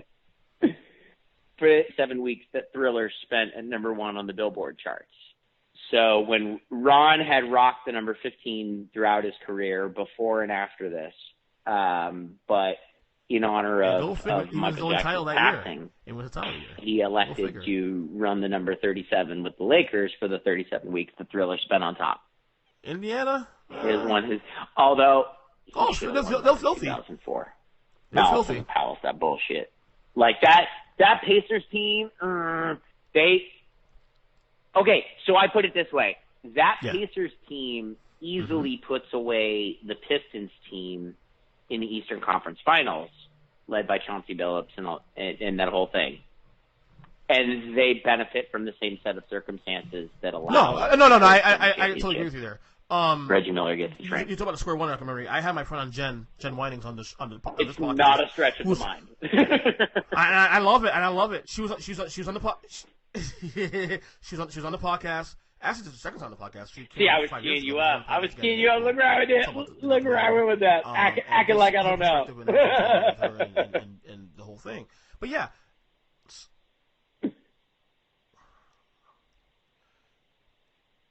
And Mark, they're doing it without any mainstream media. I just can't congratulate the filmmakers enough in getting the recognition of being put on the Amazon platform. No, the pedophile in Hollywood discussion is one that if we want to talk about Me Too, if we want to talk about racial equity, one that needs to happen right fucking now, same conversation, is pedophilia in Hollywood.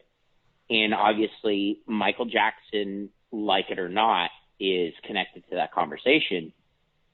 And documentaries like Square One are so incredibly important for demonstrating the differentiation between the systemic pedophilia that funnels children to the Harvey Weinsteins of pedophiles and those who are like Michael Jackson, the thing with Square One is beautiful, like an incredibly complicated, complex, and abused child.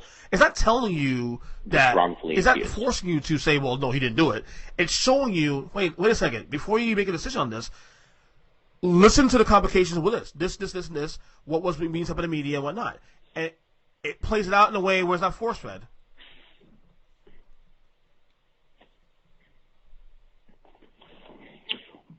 Well, and I think what's so important is for people who aren't going to watch Square One, for people who haven't been paying close enough attention or been dismissive of your personal position on Michael Jackson, there was one thing in particular that I gleaned from Square One that even having lived through it in real time, obviously I didn't realize, because when the Jordan Chandler accusations were made in 1993, I was 8, 9. So obviously I was not the informed legal scholar that I am today. But the point is, the Jordan Chandler case was all built around a premise of putting the cart before the horse that didn't really hold water in some of the most basic tenets of our legal structure and the adversarial nature of our legal environment. And where people will fall into a really easy and understandable trap of saying, well, yeah, but this happened 5 times. No, it didn't. No, it fucking didn't. What happened was one travesty of law occurred in 1993 that facilitated 2 other travesties of law to occur in subsequent years. And as a result of it, like, it's all fruit of the poison tree, to quote, like, criminal defense lawyers. Like, they talk about that all the time. If, for example, a search was unlawful at the beginning at a traffic stop, the rest, everything else that you discover subsequent to that traffic stop is what's called fruit of the poison tree, because that traffic stop was not conducted appropriately in accordance with the Constitution. The same is true with Michael Jackson. Everything subsequent to the Jordan Chandler case is fruit of a poison tree, because there were some unprecedented things that I will implore you to watch Square One on Amazon Prime. Yeah. And a lot of things that people don't know about, like, the civil trial, you had a criminal trial, which because of that case was changed, accordingly.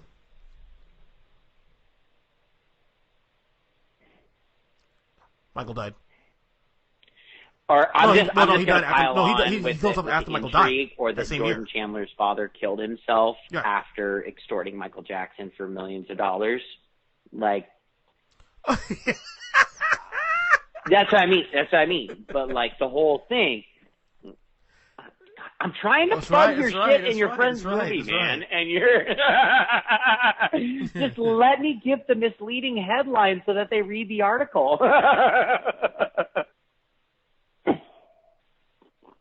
No, and what's funny is, like, when I was going through my very own real sort of reflection over, like, my conflict, like, my own. Okay, like, for example, the two most obvious sort of musical "Am I okay to like this person?" questions pertain to Michael Jackson and R. Kelly, and I think they're the perfect juxtapositions. R. Kelly is somebody who was incredibly talented but incredibly devious, and it's like, nah, fuck that guy. I don't fuck with you in any way, shape, or form, and I Believe I Can Fly was my graduation song, but like, you're a piece of shit. Right. Yes, mountains of receipts, like Mount fucking Everest, Kilimanjaro stack of receipts. Michael Jackson is the opposite, in that there's a really confusing case to be made, and I, like you, believe that Michael was an incredibly misunderstood person who never would have, on his worst day, done harm to a child. And what you're left with is there's receipts the other way though too. This- Also defending Michael. how do I describe this? Well, they poke holes. Anything. There are, but they don't hold up. So this is where I go. This is where I'm going with this. Is like even when I was struggling with this as it was all unfolding, you were unwavering in your support of Michael because of your friends that were ultimately connected to this documentary. And you're Well, like, that, but the friends that I know people that know people. No. And the thing is, it's not that I found this out from my friends bullshit. in the last 2 years. And I doubted you for a lot of years. I fought you on this very podcast on that point.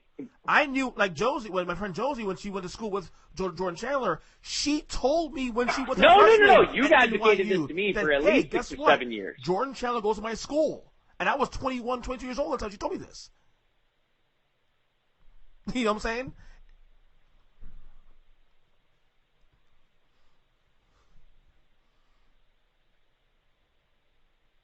I've always believed that the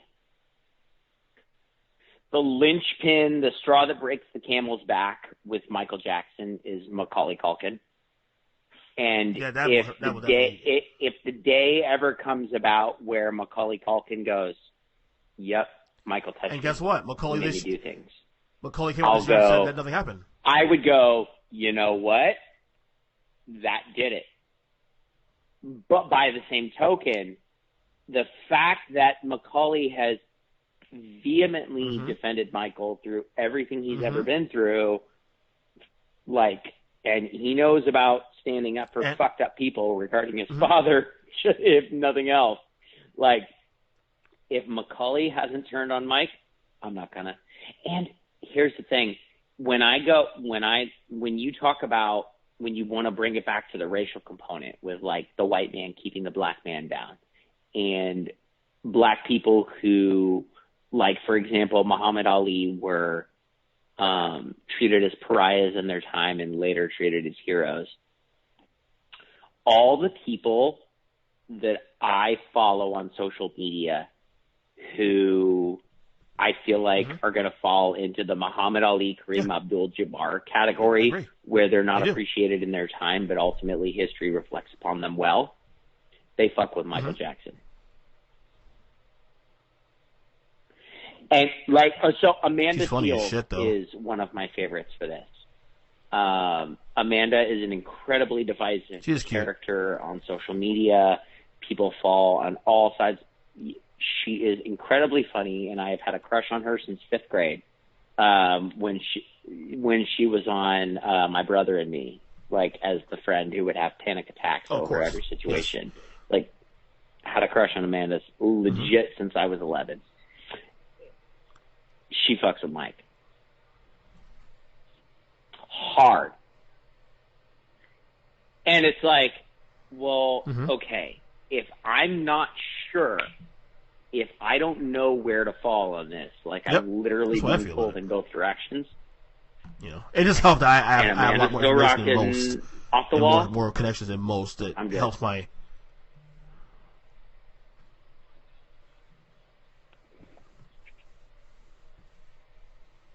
No. You don't count. Right, I don't care. You've gone down the rabbit hole. And by the way, you brought Macaulay Culkin. He again defended Michael this past January in a magazine.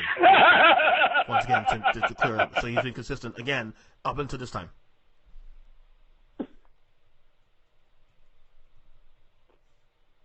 There you go. No, I truthfully, in my heart of hearts, as somebody who has been misjudged by their behavior numerous times in their life, I genuinely, in my heart of hearts, believe that Michael Jackson was a person who engaged in behaviors that were not understood by a wide swath of people because it didn't make sense to them. But when you study the abnormality of his childhood and his upbringing, and you understand the things that happened to him from the time he was 6 years old and his father realized that like Jackie Jackson could play a fucking musical instrument to the time that he was releasing Thriller and all the weird shit that happened to him in between. That Michael was somebody who had an identity, like you and I have talked about this before. When he looked in the mirror, he saw an 11-year-old child. He saw Peter Pan. And so it didn't occur to him as strange that children would sleep in his bed, that he would have a bedroom that's really more like a wing of the house that was a video arcade and all this shit, and a bunch of kids under the age of 13 would sleep on his bed. It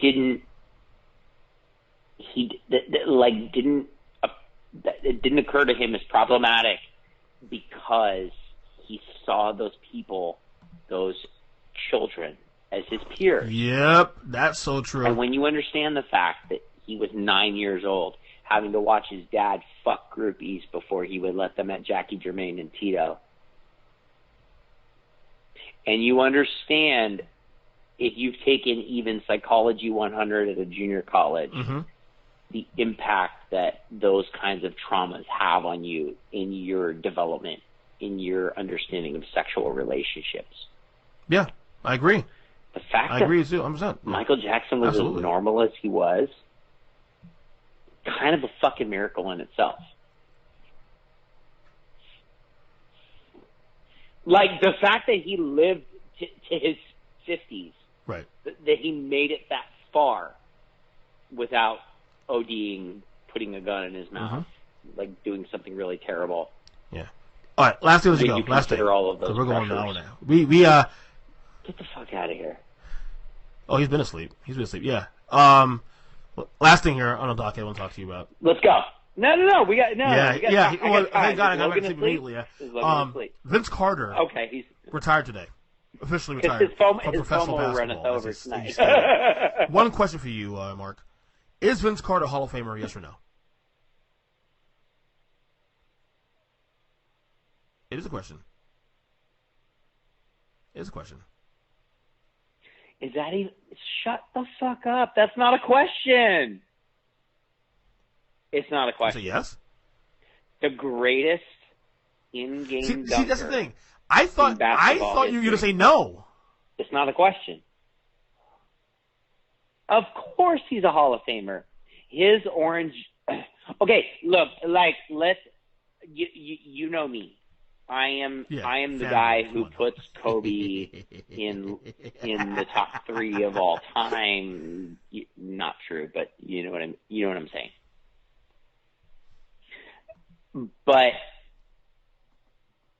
it's really easy to lump Vince Carter in with John Stockton, Charles Barkley, Karl Malone, all these guys who were incredible but never won a championship. Vince Carter is one of the most unique individual, like, carve out my own lane and fuck all y'all basketball players in the history of the game. And the thing that I love about Vince Carter is, if you look on, I forget if it's Slam or Dunk on Instagram right now, they have a post up that it was him counting down his top 10 in-game dunks with NBA TV. Yeah, somebody said that. Luck is where preparation meets opportunity, right? Yep. I'm sure somebody way smarter than either of us said that at some point and got it written down, right? Vince Carter is the epitome of, like, because if you listen to him, this post I'm talking about on Dunk or Slam, I forget which it is, he breaks down his, like, top 10 dunks of all time.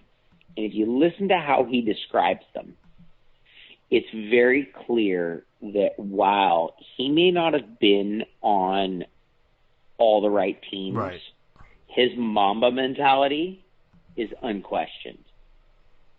And he was right there with all those motherfuckers. And if maybe he didn't have the same talent to put a team on his back that Kobe did, or that Mike did, or that LeBron did, like, Vince Carter's place on NBA's Mount Rushmore is every bit solidified. And when you talk about it, like, and here's where I'm going with this. He broke down his top 10 in-game dunks for NBA TV. At least 7 out of the 10, he had like no idea what he was going to do going into that situation. And what that tells me is preparation informed all of that. Like, if that crazy dunk happened by accident, it's because you've practiced having some 7-footer jump against you 15,000 times so that you had the wherewithal and the body control and the presence of mind to switch from a fucking windmill on Alonzo Mourning to like this reverse double clutch midair, you know, whatever. But no, Vince Carter is one of the most unique basketball players to have ever graced the NBA with his presence. And if he was not a first ballot Hall of Famer, but I am shocked that you said yes. I don't know why. Honestly, I don't even fathom a world where that's actually real. You're not that bad, but I thought maybe say, he's a fringe guy, but he didn't win Did you just think am I that bad to get off my fucking lawn, guy? No. Vince, okay. No. Okay, like, if you want to talk about greatest players of all time, Vince Carter, having never won a championship, enters the lexicon of replacing people who've won 2, 3, 4.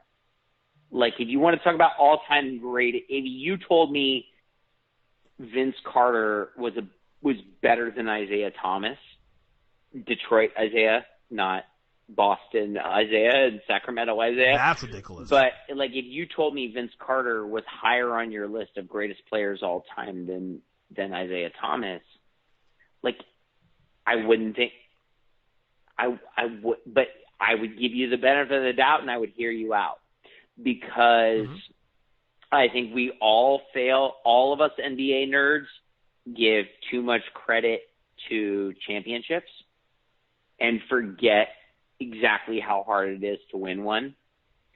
And we all fail to recognize in various eras the guy who never got the business of the NBA right, but was always a better player.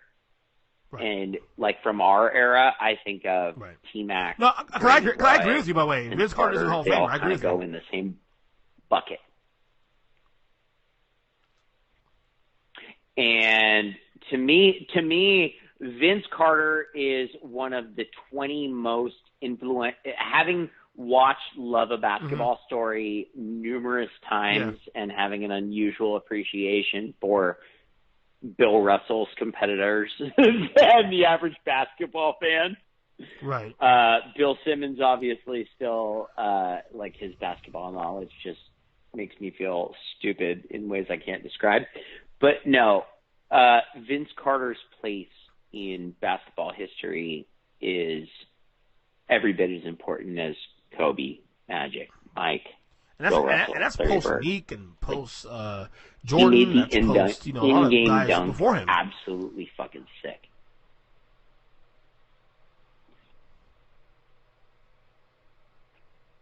Yeah, no. See, that's exactly why Vince Carter is so sick, is because he was the baddest dunker after dunking was cool. Like, Mike and Meek, when you watch their dunks, when you watch that shit from the mid-'80s, like when you watch the 1985 Houston collegiate team with Kareem or with Hakeem and Clyde Drexler, and how they literally dunked their way to a national championship. Forget all that. Vince Carter was so good that he didn't even have to try. Oh yeah, I remember that one. Throw down dunk contest dunks in bring game. It back and bring it up. He embarrassed your boy Alonzo, like with That was okay. So that was his. If you go on the NBA, Yeah, I don't. TV top 10 list of Vince counting down his top 10 dunks, the one against Zoe was the number one. The fact that this man played the game the way he did without ever winning a ring, and then did it for 22 years, like that deserves a level of revere that John Stockton hasn't earned, that Charles Barkley hasn't earned, that Patrick Ewing hasn't earned, that George Gervin hasn't earned. Like, Vince turned the baddest championship winners into 12-year-old kids. When he threw up a dunk, guys who had 3-4 rings went, "Oh, shit!" Yeah, I'm with you. I agree with 10%. I actually agree with 10%. I know I'm surprised, he's but the first time orange I'm with you there. jacket, like 22 years too, bro. Long time.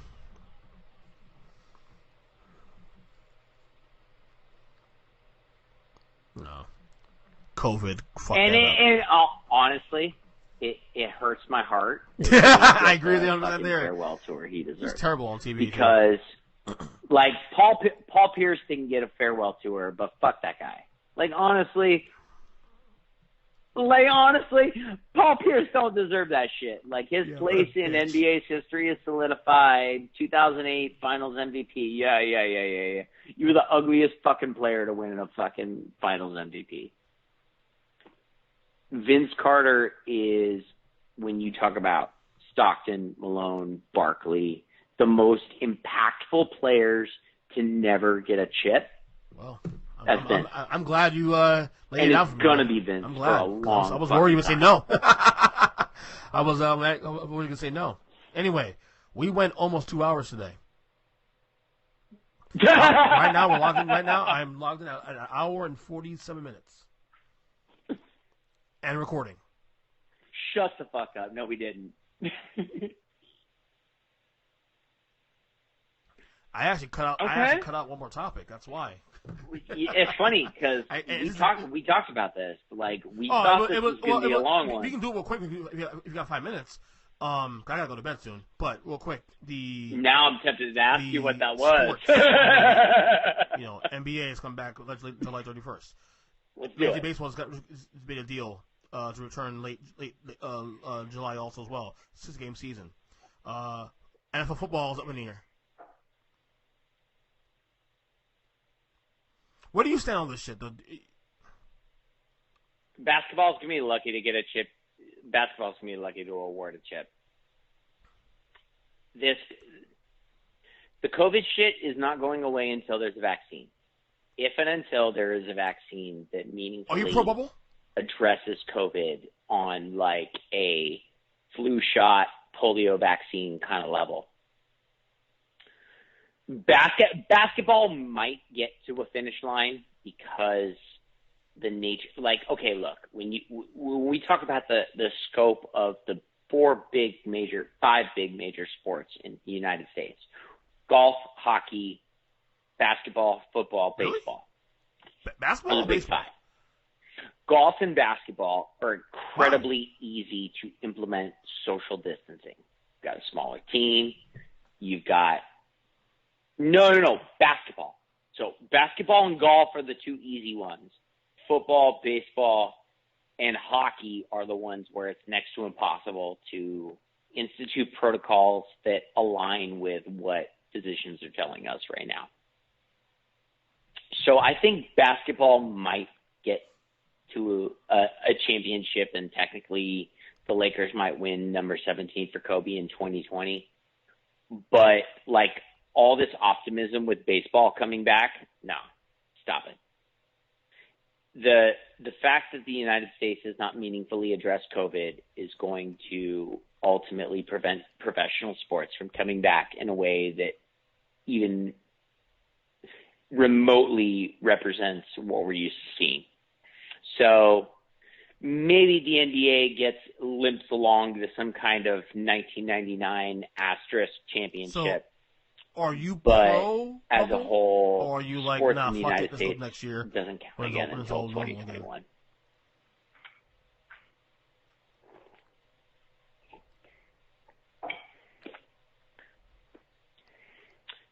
I am okay. I know that. I am the guy who has the Dodgers logo tattooed on my chest. Like, trust me, I fucking love this stuff more than the average person. Yeah, it's true. But I think the simple math is such that a basketball team is 12 people. We're talking maybe 20 to 30 staff that have to be in constant contact with the team. A baseball team is 25 people, another 20 or so. So you're doubling the amount of people that are in the mix. A football team, fucking forget about it. So you they got 50 active players. players. They got bigger risk. You got practice squads. You got, trainers, coaches, all this shit. You're talking about 100, 120 people per team.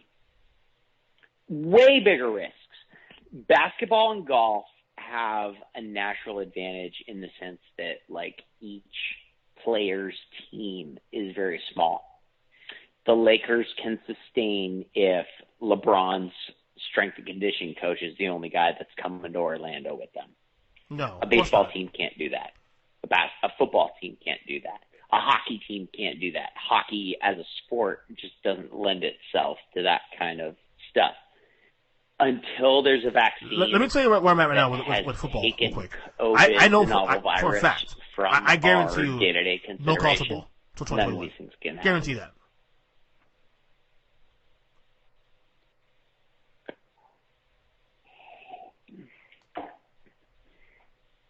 Mm-hmm. Okay, so can we real quick just highlight the fact that Jerry Jones is the most outspoken owner in the NFL?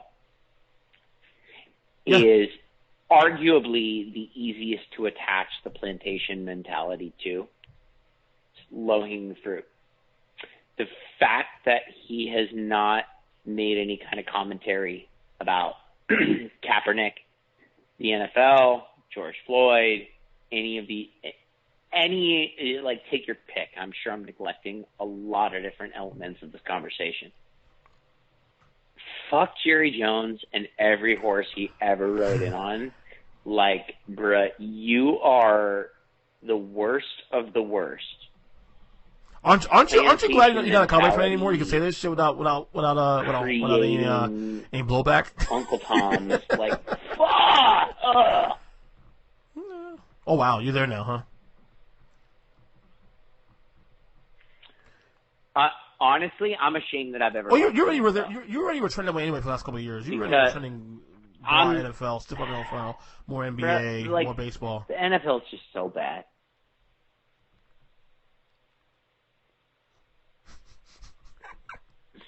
It's always been my least favorite sport, but like, fuck. Mm-hmm. But no, like. Let me ask you this though. Let me ask you this real quick. Easy to call Smith a clown. Everything I think you think about Jerry Jones is by doing this deal, they saved their asses because I think there were long-term ramifications if they decided to not come back this year, regardless of who billionaires doesn't matter.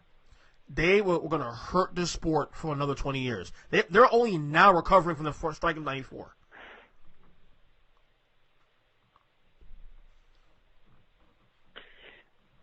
I think I agree with you, but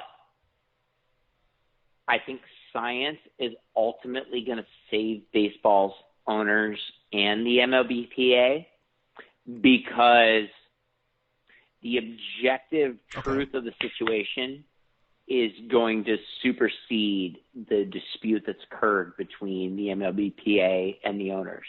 Like, it was really easy for fans to say, "Oh, the owners or the Paul players are holding out, blah blah blah blah blah. We need baseball to come back." All this shit, right? Florida, Texas, North Carolina, Arizona. These are all Thanks states for the reminder, that are buddy. Appreciate it. Thanks for the reminder. At the forefront of this secondary piece with regard to COVID. Yeah, I'm in Florida. Thanks, These buddy. are all the states where.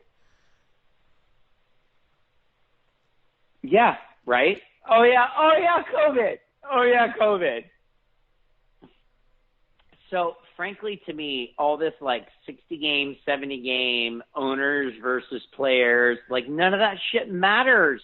because the realities of COVID are going to exert themselves on baseball. I personally salute the players because I think MLB players have a duty and an obligation to other professional athletes, in the sense that, is the baseball players union disproportionate to what it should be by all objective standards of like union versus private enterprise? Sure. Baseball unions are stupid because they were able to negotiate their position at a time when baseball dictated the American economy. That's great. And to the plantation owners, the Jeff Sessions of the world, like, that's a major fucking thorn in your paw.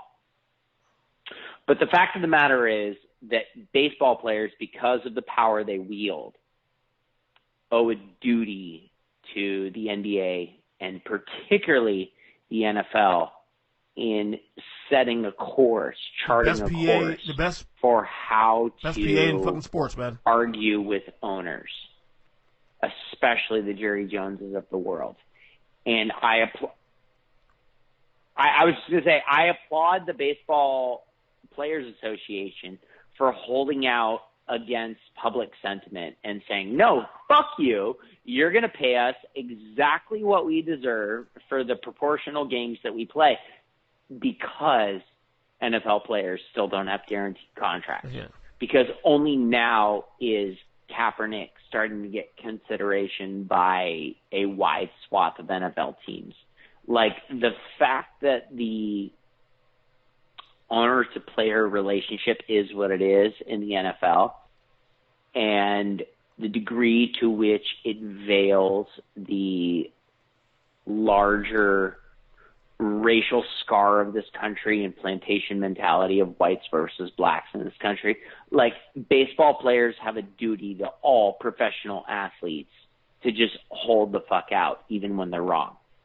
Just so that NBA players, NHL players, NFL players, whatever, can assert some level of Mark, 2 control hours over their marathon, dude. That's awesome. Actually, if we stay on another 2 minutes, it'll be 2 hours. Dude, we just ran for it, son. Like, we went for it. I'm using all this shit, buddy. In fact, okay. I'm gonna are you going to be? But the question remains: are you going to be able to use any of this, or was I soapboxing the whole on YouTube time? page? By the way, check out guys at Ernest Christian. Oh, you already know. You already know. You already know. You got a campaign here. As long as your California listeners vote for me when I run for office.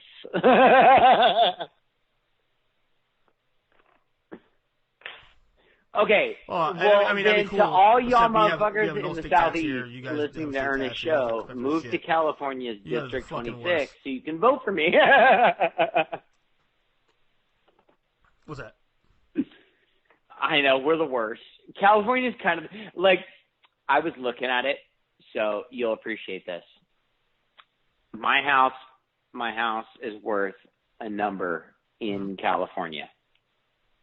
To buy a house better than mine in Colorado, Denver suburb, would cost me about 1/3 of my home's value in California. And I'm like, I'm looking at my girlfriend going, take the equity, go fucking go on a ranch. I know your family's here in LA and everything, but why the fuck don't we live in Aurora?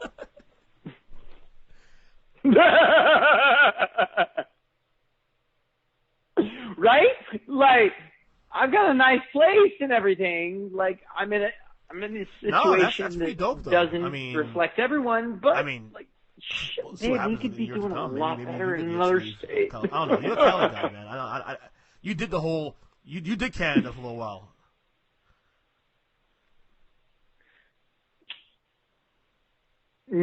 No, but see, I live my day job in the tourism industry, so our whole shit is like completely destroyed right now. We have no idea what's going to happen to us. Do a lot better than we're all trying to find jobs as apartment speculators because the hotel industry is such a mess in California right now.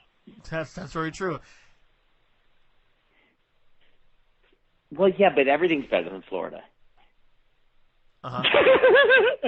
I saw a meme. I saw a meme that was it fucked with me and caused me an existential crisis.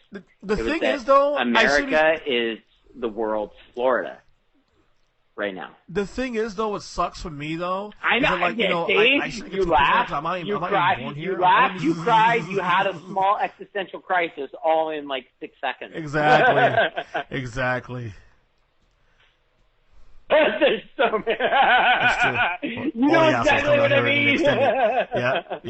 Yep. You invaded Florida is just an extension extension of New York and New Jersey. Yep. And by the way, we just passed 2 hours, 1 minute on the podcast. That's just where you guys go to get some sun. Florida is where New Yorkers go to get sun. I gotta go home. I gotta go to sleep. Edit and go to sleep. So we will talk soon, a couple weeks from now. Of course, if you want to engage with Mark, you can do so at Francois Marc on Twitter. Good. He's back. Go to bed. Go to bed. It's way past your bedtime. And you're back on Facebook again. At Francois Marc on Twitter, mfrancois136 on Instagram, I think. Yeah. Okay. So honestly, that was a COVID thing. Don't give me that my shit, friends dude. that I play Call of Duty You've with been posting on there too. You've been posting on my fucking threads as well. I saw you tonight posting on my thread. If I wanted to know like when to get tagged into the game on Call of Duty. Look, I can't help it. I can't help it that I live among a bunch of ignorant assholes that are completely not woke to the struggle. But look, your ability to stay home and not protest is facilitated. You know what? Again, it's your fucking turn now, dude. Fight for me. No. Marc Francois, ladies and gentlemen. On any other podcast, that would sound so bad.